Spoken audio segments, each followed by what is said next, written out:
the day on NBCSN. Hello and welcome along to Match of the Day. I'm Rebecca Lowe. The weekend kicked off with a cracker at the Etihad as two title contenders who've yet to lose this season met in Manchester. It was City against Liverpool, and there for it all were your commentators John Champion and Jim Beglin. The red of Liverpool, the light blue of Man. Rightly gets a red card. Robbie Mustoe here in the studio. Robbie Mustoe, one of the key things to remember in a situation like this is whether or not he meant to do it, Sadio Mane, is completely irrelevant. Yeah, he didn't mean to kick him in the face.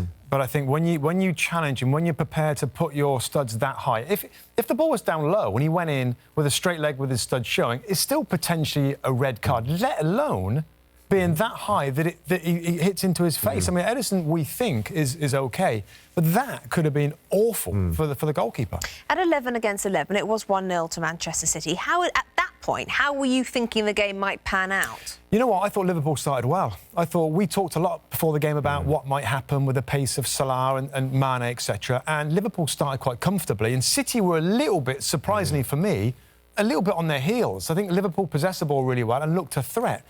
And then they get the goal on a counter-attack with Sergio Aguero, then the red card, and it was a totally different match for the rest of it, with worries Liverpool, Rob, with the way they defended the rest of the game as well. I think that will be the thing, Rebecca. OK, 1-0 down and they get the man sent off. You're thinking, OK, they went in a pretty defensive shape, 5 at the back, pretty much most of the game second half, yet still conceded 4 goals. Now, I don't care, however you want to sort of caveat that, you know, we lost one of our best players. Conceding 5 goals affects confidence, affects goal difference. You go into the next game not feeling so great about things. So I thought it was slightly disappointing from Liverpool. Yes, they can argue about the Mane red card, but to concede 5 goals to a team who, you know, you've generally done well against, I thought was disappointing. When you look at the back four as well, Trent Alexander-Arnold's 18 years of age. Alberto Moreno was inconsistent out of the team last year. You got Clavan in alongside Matip. You put Sean in there second half as well, didn't you?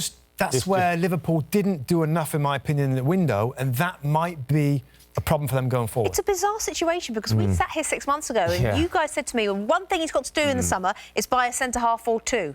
Yeah, well, we talked about left-back. He went and bought Robertson, so he maybe dealt with that. But you were dead right at centre-back, and he was so driven on getting Virgil van Dijk, and that didn't happen.